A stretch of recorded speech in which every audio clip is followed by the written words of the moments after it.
عام طور پر ہم اور آپ مختلف فلموں اور ڈراموں میں بھی دیکھتے ہیں کہ پولیس اہلکار یا ایک اچھا پولیس افسر بہت جلد ہی حقیقت حال معلوم کر مجرم کو گرفتار کر لیتا ہے، لیکن بعض اوقات جب آپ کے پاس وسائل نہ ہو اور یا کوئی اندھا قتل یا کوئی اندھا جرم آپ کے سامنے آ جائے تو طویل عرصہ تک اس کے مجرم کو پکڑنا ناممکن ہو جاتا ہے اور بالآخر فائل بند کر دی جاتی ہے۔ لیکن ایک عقل مند افسر انتہائی پھرتی کے ساتھ اپنے معاملات سر انجام دیتے ہوئے مجرم کو قانون کی گرفت میں لے آتا ہے۔ ناظرین، آج کا واقعہ خلیفہ معتضد باللہ کا ہے، جنہوں نے نہایت ہی سمجھداری کے ساتھ ایک اندھے قتل کا پردہ فاش کیا اور مجرم کو کیفر کردار تک پہنچایا۔ ناظرین، واقعہ کی جانب بڑھنے سے قبل چینل پر نئے آنے والے دوستوں سے گزارش ہے کہ وہ چینل کو سبسکرائب کر دیں اور ساتھ میں موجود گھنٹی کے نشان کو دبا دیں تاکہ ہمارے آنے والی ویڈیوز آپ تک بر وقت پہنچتی رہیں۔ تو آئیے چلتے ہیں آج کے واقعہ کی جانب۔ خلیفہ معتضد باللہ کے بارے میں آتا ہے کہ ان کے خدام میں سے ایک شخص نے حاضر ہو کر عرض کیا کہ میں خلیفہ کے محل پر دریائے دجلہ کے کنارے کھڑا تھا۔ میں نے ایک شکاری کو دیکھا جس نے دریا میں اپنا جال ڈالا تھا۔ جب وہ بھاری محسوس ہوا تو اس نے اس کو کھینچا۔ جب وہ جال باہر آیا تو اس کا منہ کھولا گیا تو اس میں اینٹیں بھری ہوئی تھی جن کے بیچ میں ایک ہاتھ رکھا ہوا تھا جو مہندی سے رنگا ہوا تھا۔ خلیفہ معتضد باللہ کے حکم سے وہ تھیلا اور اینٹیں اور ہاتھ حاضر کیا گیا۔ خلیفہ پر اس کا سخت اثر ہوا، فرمانے لگے کہ شکاری سے کہو وہ اس موقع سے آگے پیچھے مختلف مقامات پر دوبارہ جال ڈالے۔ شکاری نے ایسا ہی کیا تو ایک اور تھیلا نکلا جس میں سے ایک ٹانگ برآمد ہوئی۔ پھر تلاش کیا گیا تو کوئی چیز نہ ملی۔ اس واقعہ سے معتضد باللہ پر سخت رنج اور غم طاری ہو گیا کہ میری موجودگی میں اس شہر میں ایسے لوگ بھی ہیں جو انسانوں کو قتل کر کے ان کے اعضاء کاٹ ڈالتے ہیں اور میں ان کو گرفتار نہ کر سکوں، یہ کیسی سیاست ہے۔ کہتے ہیں کہ تمام دن کھانا نہیں کھایا اور اسی قتل پر غور کرتے رہے۔ جب اگلا دن ہوا تو اپنے ایک معتمد خاص کو خلیفہ نے بلا کر ایک خالی تھیلا دیا اور حکم دیا کہ یہ تھیلا لے کر بغداد کے تھیلا بنانے والے تمام کاریگروں میں گھومو۔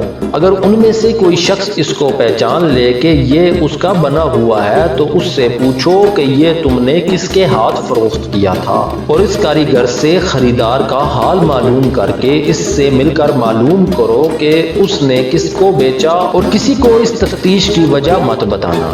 وہ شخص 3 دن تک غائب رہا۔ پھر اس نے آ کر بیان کیا کہ وہ برابر اس جستجو میں چمڑے والوں میں پھرتا رہا، یہاں تک کہ ان کے بنانے والوں میں سے ایک نے اس کو پہچان لیا۔ تو میں نے اس سے پوچھا کہ تم نے یہ کس کو فروخت کیا تھا؟ اس نے کہا کہ میں نے ایک عطر فروش کے ہاتھ بیچا تھا جو سوق یخیا یعنی بازار یخیا میں ہے۔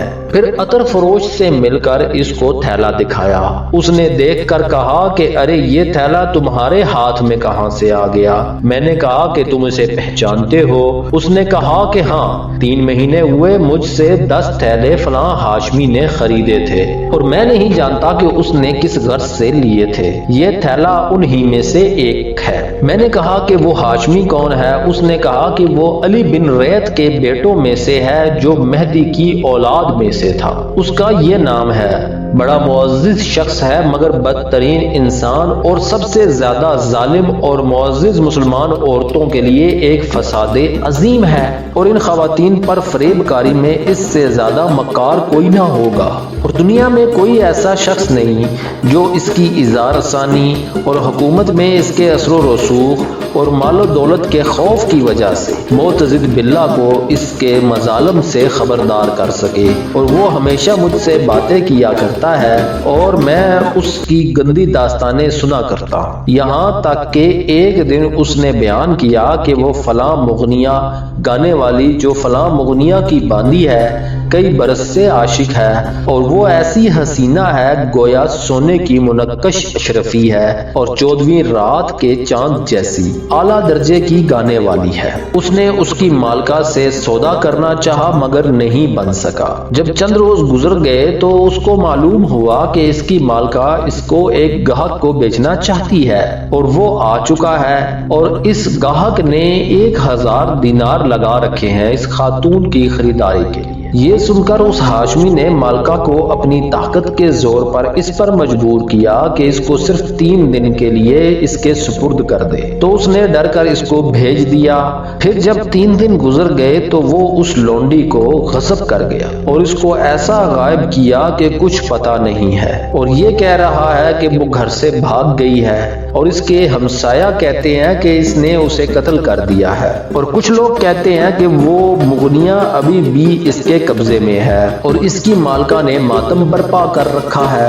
آتی ہے اور دروازے پر چلاتی ہے اور منہ سیاہ کر چکی ہے مگر کچھ بھی نتیجہ نہیں نکلا۔ جب معتضد باللہ نے یہ واقعہ سنا تو اس انکشاف پر اللہ کا سجدہ شکر ادا کیا اور کچھ لوگوں کو بھیجا جو اس ہاشمی کو جکڑ کر لے آئے، اور مغنیہ حاضر کی گئی اور وہ ہاتھ پاؤں نکال کر ہاشمی کو دکھائے۔ جب اس نے دیکھا تو چہرے کا رنگ بدل گیا اور اس کو اپنے ہلاک ہونے کا یقین ہو گیا، تو اس نے اقرار کر لیا۔ معتضد نے حکم دیا کہ مالکہ کو بیت المال سے جاریہ کی قیمت دی جائے اور اس مغنیہ کو بعد ادائیگی کے واپس کر دیا گیا اور اس ہاشمی کو قید کر دیا گیا۔ بعض لوگ کہتے ہیں کہ اسے قتل کر دیا گیا اور بعض کہتے ہیں کہ وہ قید ہی میں مر گیا۔ ناظرین، اگر آپ کو آج کا ہمارا یہ واقعہ پسند آیا تو ویڈیو کو لائک کریں، شیئر کریں اور کمنٹس میں اپنی رائے کا اظہار کرنا نہ بھولیں۔